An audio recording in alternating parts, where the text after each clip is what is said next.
Hej allesammans. Jag måste först och främst säga tack för att jag blev inbjuden till denna fenomenala JavaForum. Faktum är att jag drog den här presentationen på en konferens för någon vecka sedan. Och när jag drog den där då så var det betydligt färre som lyssnade. Så att bara det faktum att en meetup genererar flera besökare eller gäster är ju fenomenalt. Så att verkligen jättekul att få komma hit. Jag heter Marcus Olsson. Jag kommer från ett Stockholmsbaserat företag som heter Citreus. Vi kör lite konsultande. Vi håller kurser, certifierar Scrum Masters och produktägare. Vi konsultar även lite inom lite mer tekniska ämnen och vi håller även kurser inom domain driven design till exempel. Men nog om det. Jag måste dock erkänna att jag är inte mycket av en Java-människa. Så jag känner mig lite på fel ställe här. Jag ska försöka att hålla mig till ämnet åtminstone. Jag sitter egentligen för det mesta antingen och pysslar med domain driven design eller skriver Go om dagarna. Tyvärr har jag inte fått chansen att göra båda samtidigt än så länge, men jag håller tummarna.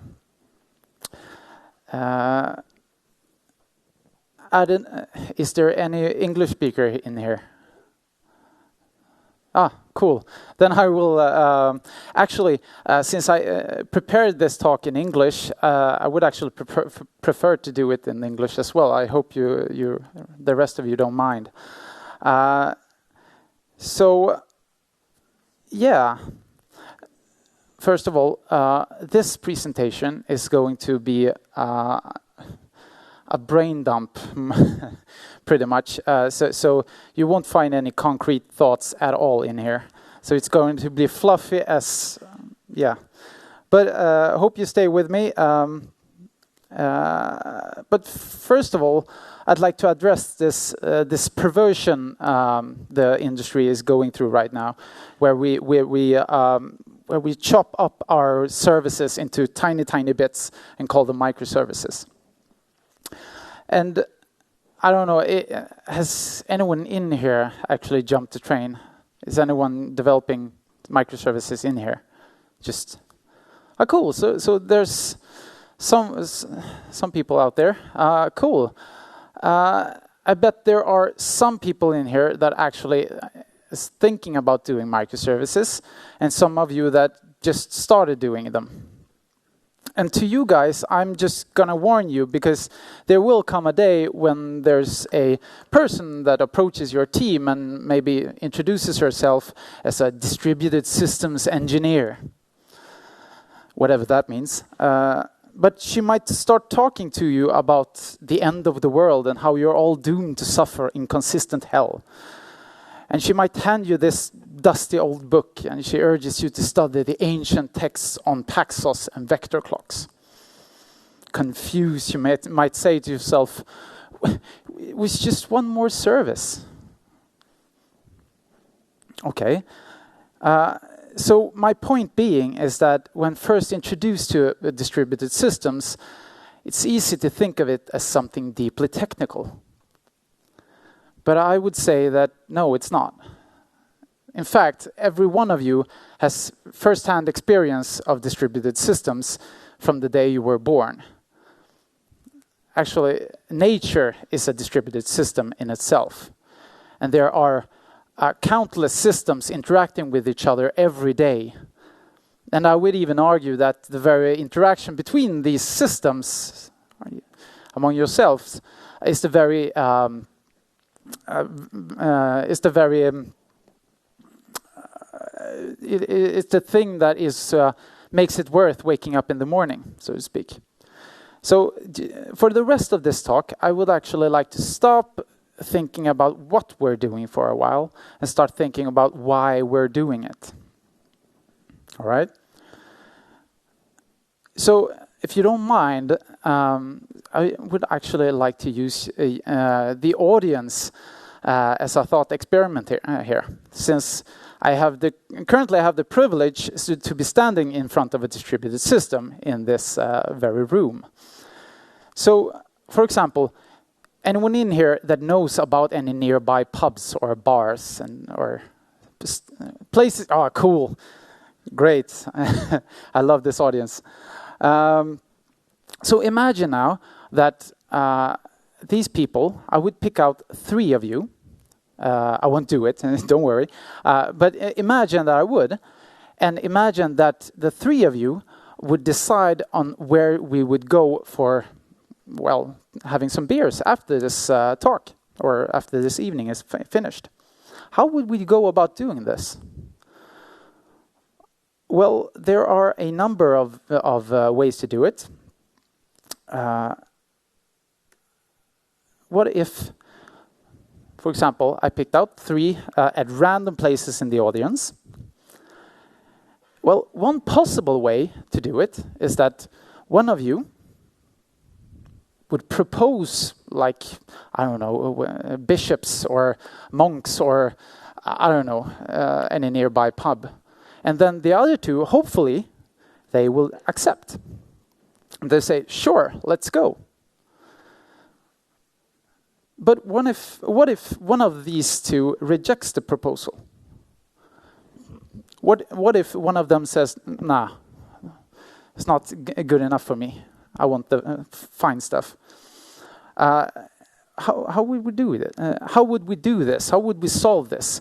Well, we could say that, well, let's propose another pub. Or we could say that majority vote is good enough. So let's leave that person here and he can go somewhere else if he likes. But this, as you can imagine, would be pretty noisy if we were to do this using the entire audience, right? If everyone in here would be involved in the decision making about where we would go tonight. We would be sitting here for a while if we all needed to come to a consensus about this. So it's pretty clear that this won't scale, at least very well. But it has the consequence of me, the positive thing for me is that I can ask any one of you afterwards where you're going, and I can be sure that you all agree, right? So that's pretty cool. But this is starting to look very much like a distributed transaction. And it's a communication pattern that we tend to default to, not only in like general decision making in our everyday lives, but also in software. And it may be we were deciding which bar we go to, or we could be deciding if we could be designing a system for booking an airplane ticket, for example. And if you actually read any of the ancient texts the mad engineer was talking about, you might recognize this. It's called the consensus problem in distributed system theory. And it's a pretty difficult problem to solve. And there are a couple of solutions to this that I won't go into detail here. But, for example, well, we would like these 2 to either accept or reject the bar we proposed. But what if this one is just really, really slow? How long would we wait? When do we determine that he's unconscious? Still. So let's try another experiment. So what if, instead of just picking out 3 people and having them decide on this, let's have these 3 people instead tell their neighbors about where they're going. And then their neighbors can either, well, I can go there too, fine, no problem. And then their neighbors, in their turn, tell their neighbors. So it will start to spread. Right? And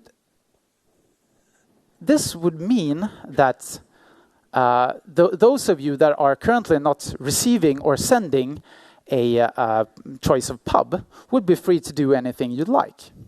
Hopefully still listening to this talk. But it would also mean that we could have potentially 2 different choices of bars in here. So if I were to choose 2 people in here, I would possibly be getting the orange choice or the blue choice, or I could choose one of these that maybe don't know where we're going yet. So for me, this is starting to feel like a bit uncomfortable. Well, how do I know if maybe somewhere over here everybody starts changing their minds about where they're going, and suddenly I'm the only one going there, right? I don't want that to happen. But this communication pattern scales very well. And this is actually a very common communication pattern in real life. And again, if you listen to the Mad Engineer, you might have recognized this as something called gossip-based communication. And the fact that it's called gossip-based communication is not a coincidence at all, because it's very similar to how rumors are spreading within a society or a community. It's also very similar to how viruses spread throughout the world.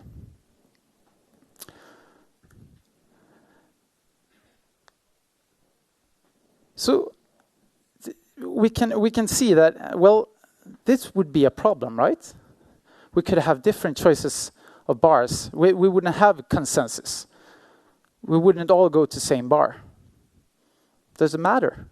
Maybe, maybe not. Maybe we don't all have to go to the same bar.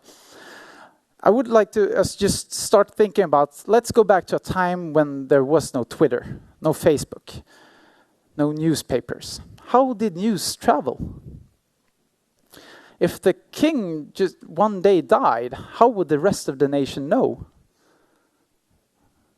Well, the village in southern Sweden wouldn't know until an emissary rode by and told them, right?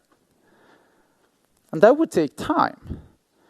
What would the consequences be if one of the villagers took a decision based upon the fact that the king still was alive? What would happen? Would it be the end of the world? Well, since you're likely to either live in the village or in the capital, you wouldn't be seeing any discrepancy at all. You would have to see both of the places at the same time to notice there's a difference. So for the village, when the emissary comes by and tell them, that it's like the king died at that very moment.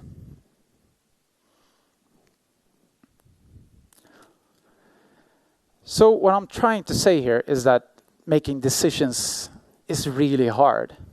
But making decisions when you have to take into account other people and time is even harder. Because it seems that no matter which of these approaches we would choose, it would have consequences, right? In the first approach, reaching consensus means that we could do less progress during the time when we're deciding this, right? Because everyone would be focused on what the final choice of bar would be. So we could be standing here for a while if we couldn't keep a majority vote. But on the other hand, in the second approach, we risk doing the wrong decisions when we have not received the latest information, right?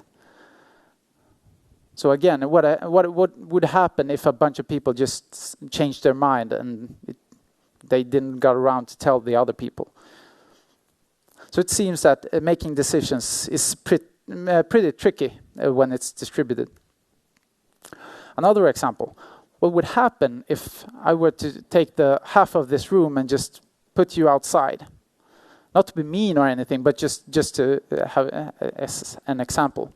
So we would have no way of communicating with each other unless you would bridge the partition here by just picking up the phone and call them.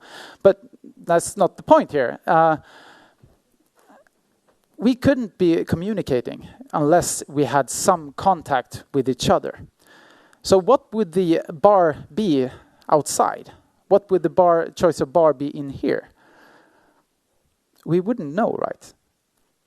But it doesn't mean that the people outside are unconscious.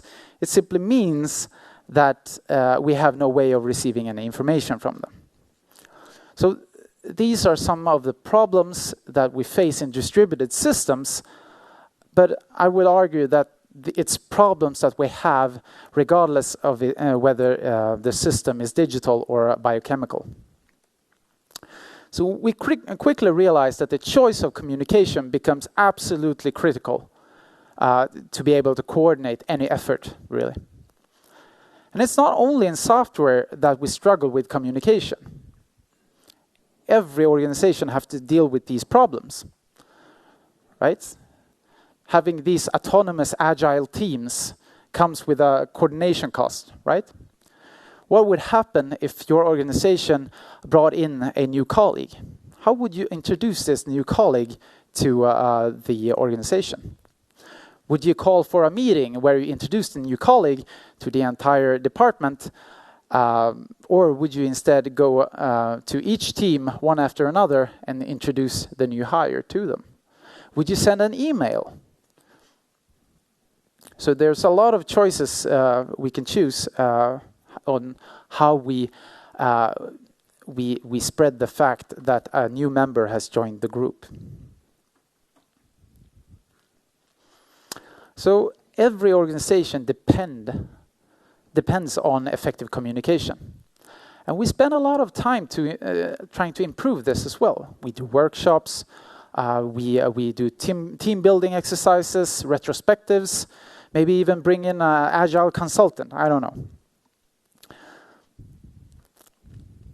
But so far, I've only been talking about how information propagates throughout the system, right? How information spreads. But we all know that simply because there is communication doesn't mean that we're actually making any progress, right? Simply because we have a lot of meetings does not mean that we're actually solving any problems. So we need to take a closer look at what the information actually is. So how does it look like? How does effective information, how does effective communication look like? So let's look at an example where it could be a matter of life and death.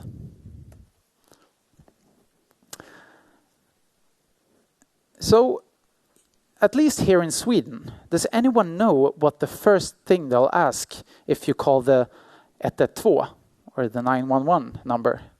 What's the first thing they'll say is? Does anyone know?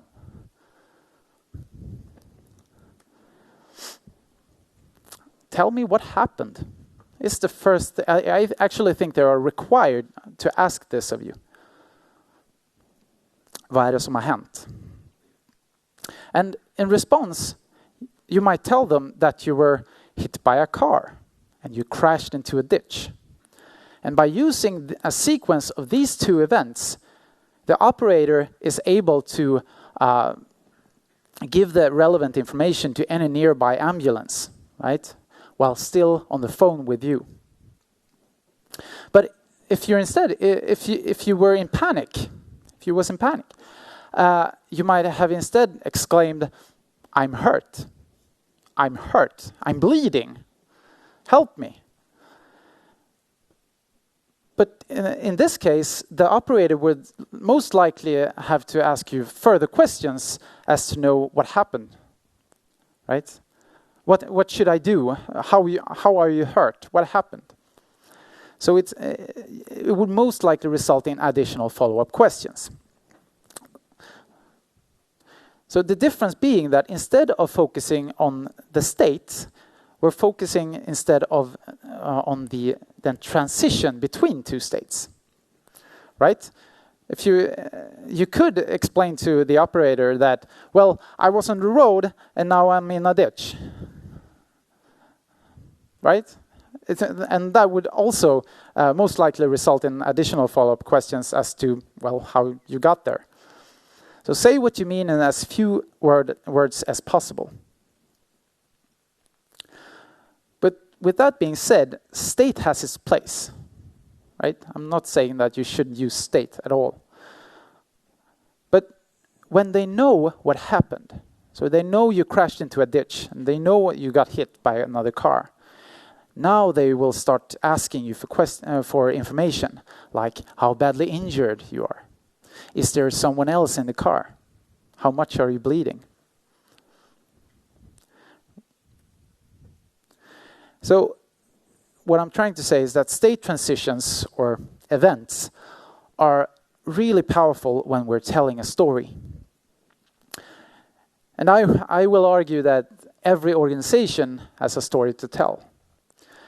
But there's often an inherent temporal domain that becomes hidden or implicit when we're telling the story using state alone. So it turns out that state transitions is really a very effective way of expressing a story, of telling a story. But even so, this is not easy, because if we were to tell a story, we would actually need to know the story, right? But often, domain experts only tell part of the story to you. And we developers have become very good at finding the nouns in the story. Sleeping Beauty, they might say. Great, I can persist this. It's just a person in a sleeping state. And there are techniques that take advantage of this. For example, since the current state of the system is actually the sum of everything that has happened, we can see state as just a sequence of all these events. And there's a technique called event sourcing that take advantage of this. We can also use these events and writing them on tiny post-its and use them when trying to learn the story from the domain experts. And another technique that uses this insight is event storming, for example. So I won't go into these techniques here, but I would advise you to go and read a little bit about them. But even if we tell the story perfectly, there's no guarantee that it was received as we intended it, right? There are some people that just won't listen, or simply don't understand. So I'd like to take a little some time to go into like these unreliable systems, the ones we cannot trust. So if we were to find any examples of real-world unreliable systems, well, I guess I can't use this audience anymore. But what would the most unreliable, misbehaving, and generally unpredictable systems in the real world be? Well, there are a couple, but I picked out this one. Children. You cannot trust them, not for 1 second. They are fickle, unreliable, and there are several things that can change the response for any given request. Right? If you sent a clean room command, how much would you trust your lazy distributed system of 3 to produce a satisfactory outcome? I wouldn't. And I know my parents didn't either, right? And I can't blame them. And they didn't want to wait forever, right? And so they sent another request, and another one, until I ran out of excuses. So what I'm trying to say here is that parenting is all about having a consistent retry policy. And if you turn your back on any of these critters, and one of them suddenly start crying loudly, how would you know what happened? You didn't see it, right? So one of the systems might say to yourself, well, he kicked me, he bit me. But can you trust it? But sadly, children aren't the only example of unreliable systems. Because every single thing you interact with on your way to that important interview may and probably will fail, right? How long will your team wait before they continue without you? So things fail, even humans. And of course you want your employees to be healthy and available, but you also know that you can't expect this from them, right? People get sick. And so do networks, hard drives, and web services.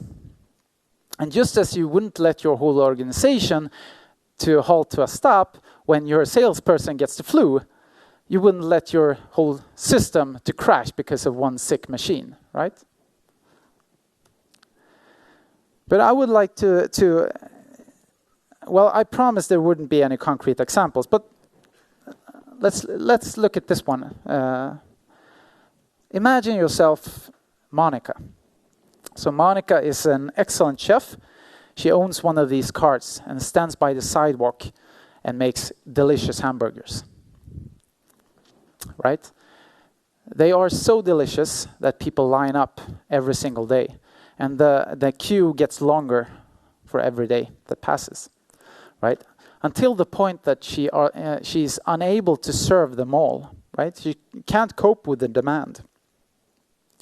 And so she hires John, an intern that is responsible for receiving payments and taking orders. Of course, at first, John is useless and Monica has to do everything herself. But fast forward, and Monica is running a successful restaurant. She's got 4 people doing burgers, but not only that, she's got 1 person doing French fries. And John, he's still taking orders and receiving payments. So it's John over there taking orders, and he writes the order on this white piece of paper.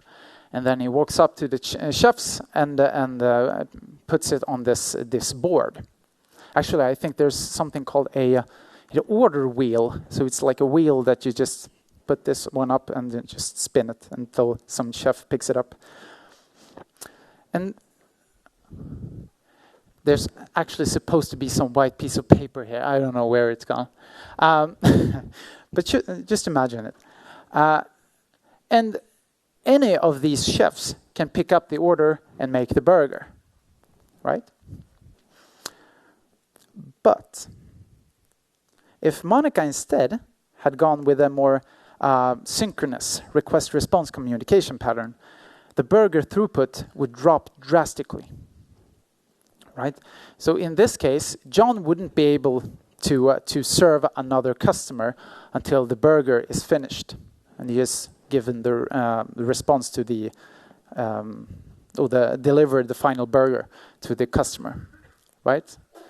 And so this would mean that it would be extremely poor usage of chefs in the case where every customer only orders like 1 burger in average, right? Because 3 of them would be standing there doing nothing. Also, okay, says Monica. I don't know how we will solve this. We hire more cashiers. Cool. We increase our throughput a little bit.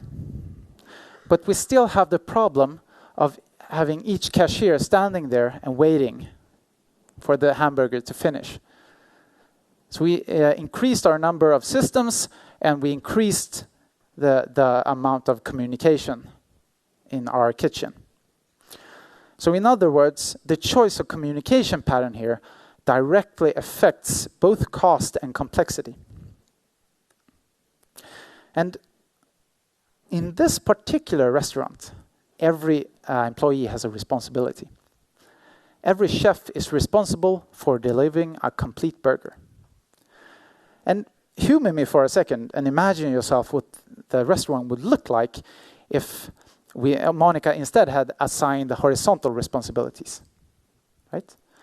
Imagine yourself an employee that was responsible for heating stuff. That person would be all over the kitchen and adjusting temperatures for the French fries and the hamburgers. and wouldn't scale. How would you scale an organization like that, right? We need more people for storing and fetching stuff from the freezer. And the responsibilities Monica assigns will have a direct impact on what kind of failures we're going to see. So if the person that's running back and forth from the freezer suddenly slips inside the freezer on the icy floor and becomes unconscious, all of the chefs you saw before would be affected, right? Neither of them would be receiving any condiments, for example, or burgers. But what if instead each chef was responsible for fetching his own condiments or burgers? Well, if one chef slipped and became unconscious, the other ones can just step over the body and get their condiments and continue serving delicious burgers. Cool. But now we have another problem. So if we have a really small freezer, maybe if a lot of chefs went in there, other chefs might be standing there waiting for their turn, right? So, in summary, we can't remove failures altogether, right? So we shouldn't sign for failure-free systems. We're always going to have failures. But the type of communication pattern we choose will have an effect on which failures we're going to see. So I would argue that we can pick the failures that we are most likely to see. But there are failures that we cannot choose. So, right, there are some failures that, for example, the guy doing the fries might not have heard the order, right?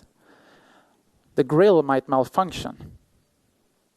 Or one of the chefs might drop the burger on the floor and has to redo it, right? If Monica ran out of bacon one day, yeah, I see a couple of you squirming, yeah, no bacon.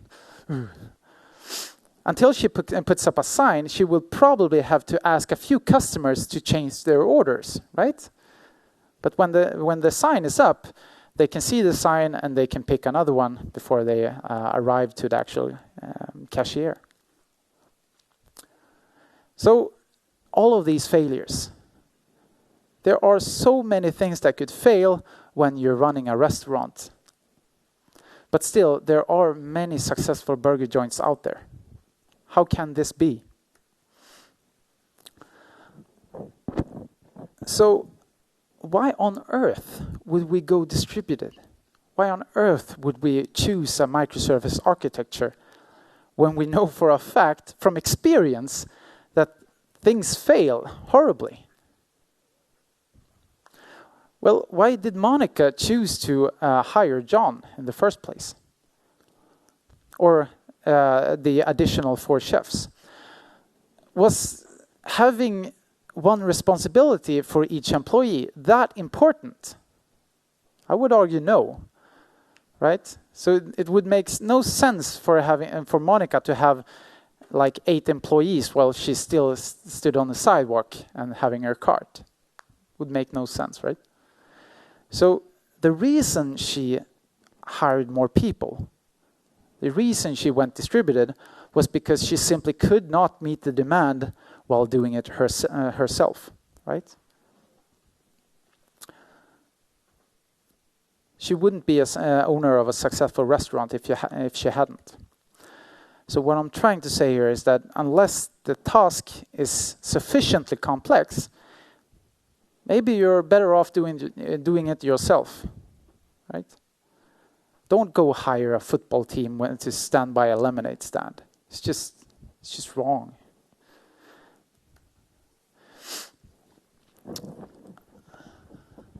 What is this?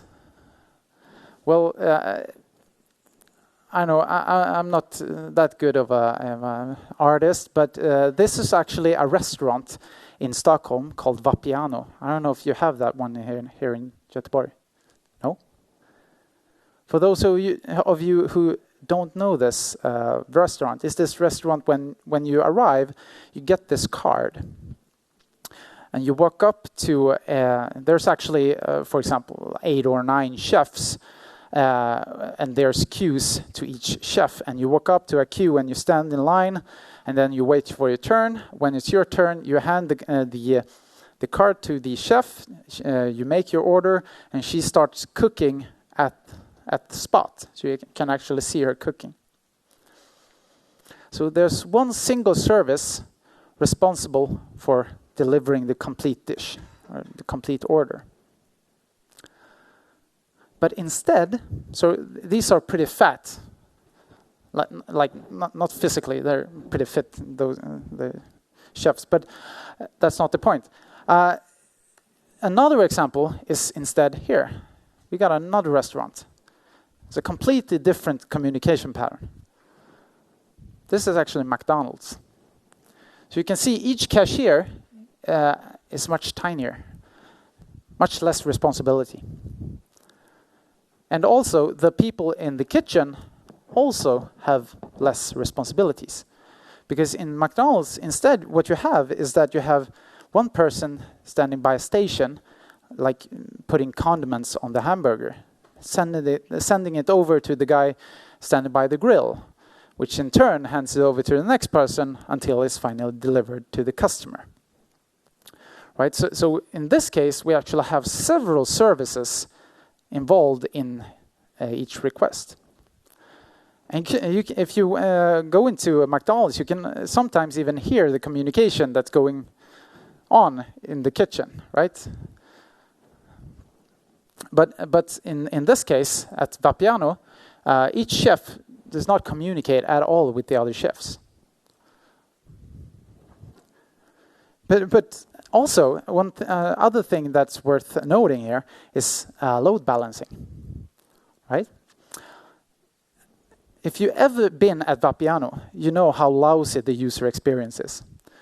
Because you simply choose which line you're standing in, right? You choose the queue you're standing in.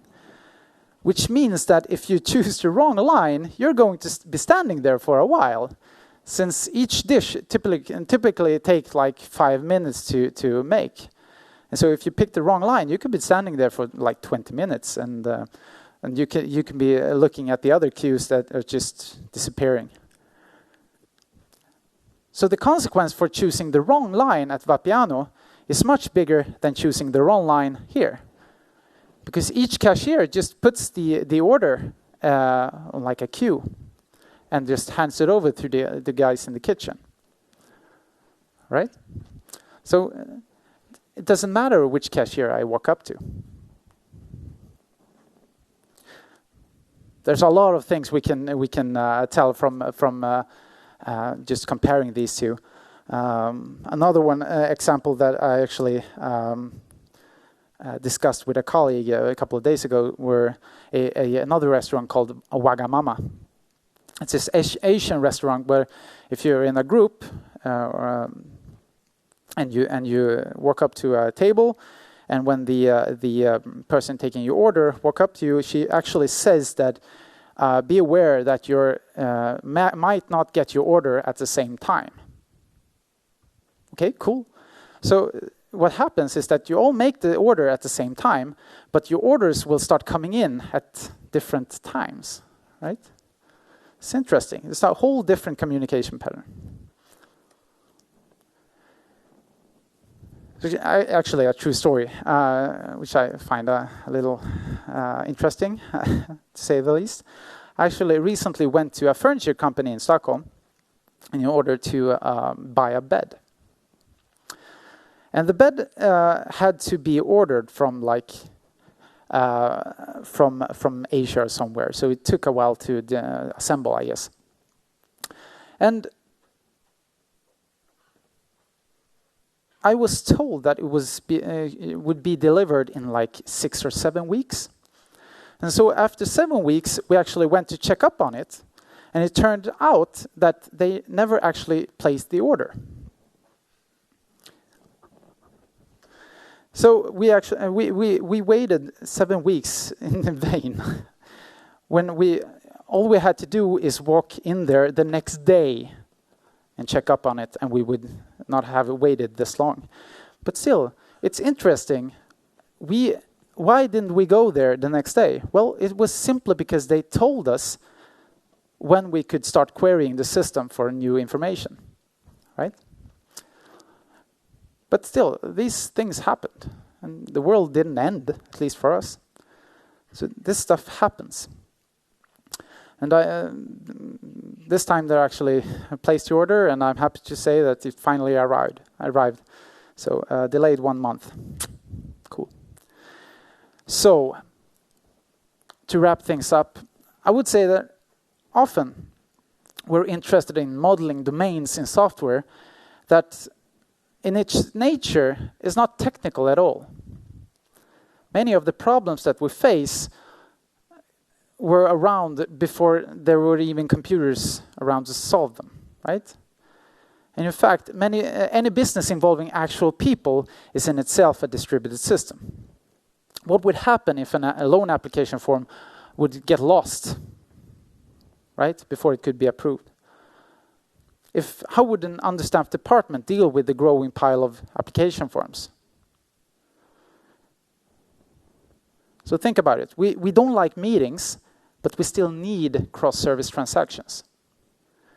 So I encourage you to all do some role-playing, where you take on the role as one of the services in your system, and imagine yourself what the communication would look like if it was not to services, but to actual people. So the next time you get approached by this mad engineer I was talking about earlier, stop for a while and listen, because that person might not just learn you about software, but life in general. So please, if you have any more examples of the issues shared by software and the real world, please come up to me and tell me. I would love to have a discussion about it. So that's pretty much all I had for today. One final question I would like to send to the audience, which I'm going to leave you with, is actually a question I got from doing this in Stockholm at the microservice conference.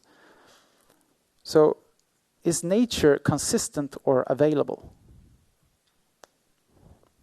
Think about it. Right, so that's all I have for today. Thank you all for listening.